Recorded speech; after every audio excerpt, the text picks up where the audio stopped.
فتنہ پھیلانے دیتا ہے. تو یہ وہ ہے, اللہ نے کہا کہ ایسے لوگ جو اپنی چیزوں کو سنبھالتے ہیں, جو اپنے گھروں کو سنبھالتے ہیں, وقف اللہ المومنین, تو ایسے لوگوں کے لیے اللہ کافی ہے. اور اللہ نے کہا مومنوں کے لیے القتال میں, جنگ میں تو اللہ بھی بھروسہ رکھو. کیوں؟ قویًا عزیزاً, وہی قوت والا ہے اور وہی غالب ہے. پھر کہا آیت نمبر 26 نے وَأَنزَلَ الَّذِينَ ظَاهَرُوهُمْ, وَأَنزَلَ, اور اتار دیا, الَّذِينَ, ان لوگوں کو, ظَاهَرُوهُمْ, جو جنہوں نے مدد کی, من اہل الکتاب, اہل کتاب میں سے, من سیاسہم, اپنے قلعوں میں سے, یعنی قلعوں میں سے. اللہ تبارک و تعالیٰ نے دیکھیں مضبوط قلعے بھی نہیں انسان کو بچا سکتے. فرعون نے کہا تھا کہ اب عذاب آیا ہے موسیٰ کے اللہ کی طرف سے کہ ایک ہوا چلی ہے اور وہ جتنے قبطی ہیں نا یہ فرعون والے, ان کے بڑے بیٹوں کو مار دے گی, کیونکہ یہ بھی تو ذبح کرتے تھے نا ان کے بیٹوں کو. تو فرعون نے کہا کہ جو ہوا چلی ہے وہ میرے بیٹے کو نہیں مار سکتی. وہ محل کے اندر اندر اندر اندر پتہ نہیں کتنے کمرے میں اینڈ پہ جا کے اس نے اپنے بیٹے کو رکھا تھا کہ اب نہیں آ سکتے, موسیٰ کے رب کی ہوا یہاں نہیں آ سکتی. وہ کتنا بڑا محل تھا, ہوا وہاں بھی چلی گئی تھی اور جا کے ٹچ ہوئی اور وہ مر گیا. تو موسیٰ کی, فرعون کی بیوی نے کہا کہ تیرے سارے خدا جھوٹے ہیں, موسیٰ کا خدا سچا ہے. جس کو اللہ نے ہدایت دینی ہوئی, دیکھیں اس کو ہدایت دینی تھی تو اس نے کیسی بات کی, بجائے کہ وہ موسیٰ کو گوشت دی کہ موسیٰ کے رب نے میرے بیٹے کو مار دیا. اس نے کہا بھائی اس کا رب سچا ہے. دیکھیں جس کو ہدایت دینی ہے اللہ نے, اس نے کیسی منہ سے بات نکالی. تو اسی طرح یہ جو قلعے ہیں نا, قلعے اللہ نے کہا یہ جو قلعے انہوں نے بنائے ہوئے تھے ہم نے ان کو پھیر دیا, ظاہروہم, ہم نے انہیں پھیر دیا, من اہل الکتاب, جو اہل کتاب تھے, یہودی جو تھے, من سیاسہم, ان کے قلعوں سے, وَقَذَفَ فِي قُلُوبِهِمْ, اور ڈال دیا ان کے دلوں میں الرعب, روب. اور فریقاً تقتلون, ایک فریق کو تم نے قتل کیا, ایک گروہ کو, وَتَأْسِرُونَ فریقا, اور ایک گروہ کو تم نے قیدی بنا لیا. کیا اللہ نے تمہیں ان پہ برتری دی, ماشاءاللہ. یہ اللہ تبارک و تعالیٰ, دیکھیں یہ واقعہ کیا ہوا, بڑا پیارا یہ بھی واقعہ ہے. اب نبی کریم صلی اللہ علیہ وسلم, وہ یہ جنگ ختم ہوئی, جنگ خندق, وہ ابو سفیان اپنی فوجوں کو لے کے واپس چلا گیا. اب نبی کریم صلی اللہ علیہ وسلم بھی واپس آ گئے. نبی کریم صلی اللہ علیہ وسلم آ کے نا اپنا وہ اوزار سارے اتارے ہیں اور ایزی ہوئے ہیں, جیسے ہم گھر آ کے ایزی ہوتے ہیں, چلو جی شاور لیں, کپڑے ہلکے پہنے. تو نبی کریم صلی اللہ علیہ وسلم نے بھی یہ کچھ کرنا چاہا. ابھی اپنے اوزار اتار کے رکھے تھے تو جبرائیل علیہ السلام آ گئے. جبرائیل علیہ السلام ایک خچر پہ سوار ہو کے آئے اور کوئی بڑی ریشمی گدی کہتے ہیں ان پہ پڑی ہوئی تھی, جس پہ بیٹھ کے آئے اور کہا نبی کریم صلی اللہ علیہ وسلم ابھی آپ ریڈی رہیں جنگ کے لیے, یہ اوزار پہن لیں. اللہ کا حکم آیا ہے کہ آپ چلیں بنو قریظہ کی طرف. یہ جنہوں نے بنو قریظہ جنہوں نے بے ایمانی کی تھی نبی کریم صلی اللہ علیہ وسلم سے, یہ جنگ خندق میں, کہ اپنے عہد سے پھر گئے اور یہودیوں کے ساتھ ہو گئے. اور رہتے کہاں تھے؟ مدینے میں. مدینے کے اندر رہتے ہوئے انہوں نے نبی کریم صلی اللہ علیہ وسلم کو وہ ٹینشن دی کہ آپ کے گھر کے افراد ہی نکل آئے دشمن, تو آپ کیا کریں گے. یہ ہوا تھا کہ گھر کے افراد ہی دشمن نکل آئے آپ کے. تو جبرائیل علیہ السلام نے کہا نبی کریم صلی اللہ علیہ وسلم یہ اوزار دوبارہ پہن لیں. نبی کریم صلی اللہ علیہ وسلم نے سب کو حکم دیا کہ ابھی بنو قریظہ کی طرف جانا ہے, حملہ کرنا ہے. اور 10 پتہ نہیں کتنے دن, مجھے یاد نہیں ہے, ان کے قلعوں کا محاصرہ کیے رکھا.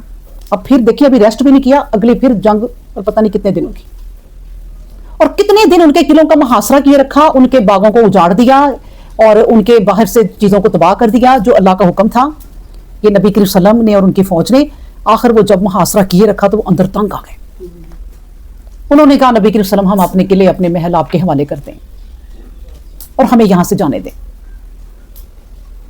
انہوں نے کہا جو آپ کے ہیں نا, مجھے اس صحابی کا نام نہیں یاد, کعب بن سعد تھے شاید, تو انہوں نے کہا ان کو بلائیں. اب بنو قریظہ نے کہا تو وہ جو کہیں گے ہم, کیونکہ وہ پیچھے سے ہمارے قبیلے کے ساتھ ساتھ ہے, ان سے ملتے تھے, اب وہ نبی کریم صلی اللہ علیہ وسلم کے ساتھ تھے, تو ان کو بلائیں. اب یہ جو کعب بن سعد تھے نا, ان کا جنگ خندق میں ہی جب جنگ ہوئی تھی نا تو ان کو تیر لگا تھا گلے پہ اور اس زخم میں تھے. نبی کریم صلی اللہ علیہ وسلم نے اس پہ کیا کہتے ہیں, زخم کو سلا دیا یا کیا کہتے ہیں اس کو, جلا کے جو راکھ رکھتے ہیں. تو یہ بڑی تکلیف میں تھے. لیکن انہوں نے کہا تھا جب یہ خیمے میں انہیں ڈال دیا نا, تو انہوں نے کہا تھا اے اللہ جب تک میں بنو قریظہ سے بدلہ نہ لے لوں مجھے موت نہ دینا. کہ جو انہوں نے ہمارے ساتھ کیا ہے. پھر جب بنو قریظہ کا یہ وقت آیا نا تو انہوں نے بھی نام لیا کعب بن سعد کا کہ انہیں بلاؤ. جب کعب بن سعد کو بلایا گیا نا, لے کر آئے 2 بندے, تو انہوں نے کہا کعب آپ ہمارے قبیلے کے ہیں, آپ ہمارے لیے فیصلہ کریں, آپ ہمیں چھڑوا دیں, آپ ہمیں آزاد کروا دیں. وہ سنتے رہے باتیں, لیکن جب انہوں نے کہا اب وقت آ گیا ہے کہ ہوگا وہ جو میرا رب اور میرا نبی صلی اللہ علیہ وسلم چاہیں گے. نبی کریم صلی اللہ علیہ وسلم کہتے ہیں کعب فیصلہ کرو کیا ہونا ہے, تمہاری بات مانی جائے گی. انہوں نے کہا نبی کریم صلی اللہ علیہ وسلم میری بات مانی جائے گی. نبی کریم صلی اللہ علیہ وسلم ہاں تم جو کہو گے تمہارا فیصلہ مانا جائے گا. وہ چاہتے تو کہتے میرے پیچھے سے قبیلے والے ہیں چھوڑ دیں انہیں. انہیں تو پہلے بڑا غصہ تھا کہ انہوں نے ہمارے ساتھ جو کیا ہے نبی کے ساتھ, اور انہوں نے کہا نبی کریم صلی اللہ علیہ وسلم ان کے تمام جو بڑے بوڑھے ہیں ان کو پھانسی دے دیں, ان کی گردنیں اڑا دیں, اور جو بچے ہیں نا ابھی بالغ نہیں ہوئے ان کو قیدی کر لیں, اور عورتوں کو بھی. نبی کریم صلی اللہ علیہ وسلم نے کہا کعب تو نے تو وہ فیصلہ کیا جو رب نے دیا, تیرے منہ سے وہی باتیں نکلی ہیں جو رب نے کہی ہیں. اور کہتے ہیں کہ پھر اس طرح ہی ہوا, ان کی جو بڑے تھے ان کی گردنیں اڑا دی, جو کہا نہیں اللہ نے, کہ پھر کیا تھا کہ روب ڈال دیا, باہر آ گئے. انہوں نے کہا محاصرے تنگ آ گئے تھے وہ, کہ فی قلوبہم, ان کے دلوں میں روب ڈال دیا, اور فریقاً تقتلون, ایک فریق کو تو نے قتل کر دیا, گروہ کو, یعنی جو بڑے بوڑھے تھے ان کو قتل کر دیا. وتعسرون فریقاً, اور ایک فریق کو تم نے قیدی بنا لیا. اللہ نے کہا دیکھو تمہیں کیسی میں نے جیت دی, تو تمہارے صبر کا امتحان جو تم نے ایک پتہ نہیں 1 ماہ یا 2 ماہ 3 ماہ جو جنگ کے خندق تیار کی, پھر وہ جنگ کی, اور ان دشمنوں سے خود بیٹھے رہے ہیں نبی کریم صلی اللہ علیہ وسلم, اور یہاں پھر اب ان دشمنوں کو گھیرا ہے نبی کریم صلی اللہ علیہ وسلم نے. اللہ اکبر. تو اللہ نے کہا یہ تمہیں پھر میں نے وہ ایک انعام دیا کہ بنو قریظہ پر حملہ ہو گیا. اچھا پھر کیا تھا, تو پھر ان کے قلعے مل گئے نبی کریم صلی اللہ علیہ وسلم کو, باغات مل گئے نبی کریم صلی اللہ علیہ وسلم کو, دولت آ گئی نبی کریم صلی اللہ علیہ وسلم اور صحابہ کے پاس پیسہ آ گیا کیونکہ وہ فتح ہو گئے. تو یہ جو جب فتح ہو گئے نا تو تب پھر اب دیکھیں اللہ نے پھر ایک اور بھی بات کہی ہے کہ وَأَوْرَثَكُمْ, تم وارث تمہیں بنا دیا, ارزاہم, ان کی زمینوں کا, وَدِيَارَهُمْ, ان کے گھروں کا, وَأَمْوَالَهُمْ, اور ان کے مالوں کا, وَأَرْضًا لَمْ تَطَئُوهَا, اور کیا تھا کہ جس کو تم نے پامال کیا تھا اور جس کو پامال نہیں کیا تھا, یعنی کچھ زمین تھی جس کو انہوں نے پامال کر دیا باہر, کیونکہ باہر باروں بار حملے کر کے روب ڈالا ہوا تھا اور ان پہ کافی روب بیٹھا, تو قلعوں سے باہر آ گئے. اچھا میں آپ کو یہ بھی بتاتی جاؤں کہ ان کے تو قلعے تھے نا, سچ مچ کے قلعے تھے جس کے اندر یہ بیٹھے تھے اور اللہ نے نکلوا دیا. آپ ذکر اللہ میں رہیں نا, جو اللہ کہتے ہیں کہ وہ ذکر بڑا کرتے ہیں اللہ کا, تو آپ نا ایک قلعے میں محفوظ ہو جاتی ہیں. کوئی دشمنیں آپ کی جادو کر رہی ہیں کالا, ٹکرا کے چلا جائے گا. کوئی آپ کی نظریں بد لگانا چاہتی ہیں, ٹکرا کے چلی جائے گی. وہ آپ اللہ نے آپ کے ارد گرد ایک مضبوط قلعہ بنا دیا ہے. کس وجہ سے؟ یہ ذکر میں رہتی ہے. ذکر اللہ ہی, وہ اللہ کا ذکر بڑا کرتے ہیں. اللہ نے کہا جو ذکر میرا کرتے ہیں وہ خود بھی ایک مضبوط قلعے میں رہتی ہے. وہ نماز میں بیٹھی ہے نا, سمجھے, وہ مضبوط قلعے میں بیٹھی. یہ اللہ اپنے بندوں کے لیے یوں کرتا ہے. اچھا پھر کیا تھا, پھر اللہ نے کہا کہ دیکھو میں نے کیسے تمہیں اے نبی ان کے مال کا, ان کے گھروں کا, ان کی زمینوں کا, جو پامال کر دی جو نہیں کر دی, سب کا مالک بنا دیا نا. کیوں؟ وَكَانَ اللَّهُ عَلَىٰ كُلِّ شَيْءٍ قَدِيرٌ, کیونکہ اللہ ہی ہر چیز پر قادر ہے. وہ جس کو چاہتا ہے نا, جس چیز کا وارث بنانا ہے نا, اٹھا کے بنا دیتا ہے. جیسے اللہ تبارک و تعالیٰ نے کہا موسیٰ اب میں نے سوچ لیا کہ یہ اسرائیل جو فرعون کے متی ہیں اور صدیوں سے اس کی خدمت کر رہے ہیں اور ظلم سہ رہے ہیں, اب ہم نے سوچ لیا ان کو ان کے محلوں کا وارث بنا دینا. تو کیسے ہوا تھا؟ فرعون تباہ ہو گیا, اس کی فوج غرق ہو گئی, وہ غرق ہو گیا, اللہ نے ان کی زمینوں کا سارا مالک انہیں بنا دیا. تو اللہ جس کو چاہے وارث بنا دے اور جس کو چاہے 100 وارث ہو بے وارث کر کے مارتا ہے. کوئی وارث نہیں رہتا اس کا جس کا اللہ وارث نہیں ہے. اللہ اکبر. اچھا پھر اب دیکھیں میں آپ کو بتاؤں, دنیا کی وہ نعمتیں آئی نا, جہاں پہ دنیا کی آ گئی یہ چیزیں مال و متاع, وہاں پر پھر آ گیا ایک فتنہ. جب دولت مل جاتی ہے نا, فوراً اگلی آیتیں کیا ہیں, پھر نبی کی بیویوں نے ڈیمانڈ کر دی کہ اتنا مال آیا ہے تو ہمیں بھی تھوڑا دیں, ہماری زندگی بھی ذرا آسان ہو جائے. تو آپ یہ سوچیں, یہ حکمران جو دنیا کے ہیں نا, کہ اب جتنے بھی حکمران ہیں, پہلے بھی جتنے بھی بادشاہ گزرے ہیں, وہ بھائی سب سے پہلے اپنا سوچتے ہیں. ایک حکمران کی بیٹی اور ایک حکمران خود لاکھوں کا بیگ پکڑ کے چلتے ہیں, لاکھوں کی ان کی جوتی صرف ہوتی ہے. وہ ڈر ہے اللہ کا, وہ ڈر خوف ہی نہیں. اور نبی کریم صلی اللہ علیہ وسلم کے پاس مال آیا تو وہ کہتے ہیں تم لوگوں نے کیوں مانگا, ہمارا تو حق ہی نہیں ہے اس مال پر. بتائیں, یہاں پر کوئی مدرسہ بھی بنا لے نا تو مولوی صاحب کو کوئی 10 کروڑ کی گاڑی دے دے تو مولوی صاحب ہنس کے لے لیتے ہیں کہ کوئی بات نہیں. وہ کہتے ہیں کبھی کہ میرا حق ہی نہیں ہے یہ, یا جتنا حق ہے بھائی اتنا لو, زندگی گزارنی ہے, تم نے قرآن پڑھاتے ہو, نہیں ٹائم ملتا کمانے کا, چلو. لیکن اتنے بڑے بڑے تحفے, اتنی بڑی گاڑی میں بیٹھ کے مولوی صاحب کو ڈر نہیں لگتا کہ اللہ کو حساب دینا ہے. تو یہ فالو جو ہم نے پڑھا ہے کہ اسوۃ الحسنہ, اللہ جو بہترین نمونہ بنایا نبی کریم صلی اللہ علیہ وسلم کو, تو یہ کس کے لیے ہے؟ خاص طور پہ پہلے ہمارے حکمرانوں کے لیے کہ بھائی ان شخصیات کو, نبی کریم صلی اللہ علیہ وسلم کو اور ان کے بعد جتنے صحابہ گزرے ان کو فالو کرو. تمہیں سیٹ مل گئی ہے, ہو بس اس ملک میں جاؤ, اس ملک میں جاؤ, بچے کس ملک میں پڑھ رہے ہیں, بچے, بیوی کہیں پھر رہی ہے, کوئی خدا کا خوف ہی نہیں. اللہ نے کہا خوف اس کو ہے جس کو میرے سے ملنے کی تمنا ہوتی ہے کہ میں نے اللہ سے ملنا ہے, اس کو خوف آئے گا کہ میں نے اپنے رب کے سامنے. ان کے خوف شیطان نے ختم کر دیے ہوتے ہیں. نبی کریم صلی اللہ علیہ وسلم کو یہ سارا مال ملا تو بیویوں نے آپ کے خیال میں کتنی کی ڈیمانڈ کر دی ہوگی کہ ہمیں کوئی محل بنا دیں, یہ قلعے ہمیں دے دیں. آج کی ہوتی نا یہ حکمران بیویاں تو یہی کرتی, پورے پاکستان پہ قبضہ ان کا ہوتا ہے, پورے پاکستان کی کمائی ان کی تجوریوں میں. ہم کہہ سکتے ہیں کچھ, نبی کریم صلی اللہ علیہ وسلم بھی حکمران ہی تھے, اب انہیں کو فالو کرنا ہے نا, انہوں نے نہیں کریں گے تو لگ پتہ جائے گا. موت تو آنی ہے, قلعوں کے اندر بھی رہنے والوں کو آنی ہے. مضبوط قلعے بنا لو اپنے بھائی, مضبوط آپ گاڑیاں بنا لو کہ جس میں تمہیں خطرہ ہی نہ ہو کہ گولی لگے گی. موت تو آنی. تو اس لیے آپ دیکھیں جب مال آیا تو کتنا, میں آپ کو بتا رہی تھی کہ بیویوں نے مانگ لیا ہوگا, لیکن نبی کریم صلی اللہ علیہ وسلم نے کہا نہیں, یہ مال ہمارا ہے ہی نہیں. فوراً ہی کہا یا ایھا النبی, اے نبی کی بیویوں, کل اے نبی یا ایھا النبی, اے نبی, کل لی ازواجک, اپنی بیویوں سے کہہ دیجئے, ان کنتن, اگر تم ہو, تردن الحیات الدنیا, دنیا کی زندگی کو چاہتی, وزینتہا, اور اس کی زینت کو, فتعالینا, تو میں تمہیں کچھ سامان فائدے کا دے دیتا ہوں, امتعکنہ, جس سے تم فائدہ اٹھا لو, واسرحکنہ, اور رخصت کر دیتا ہوں, سراحن جمیلا, بڑے اچھے طریقے سے. دیکھیں ذرا, یہ ہے آزمائش حکمران اور حکمران کی بیویوں اور فیملی کی, کہ آپ وہ مال نہیں لے سکتے جو آپ کے حوالے آیا ہے,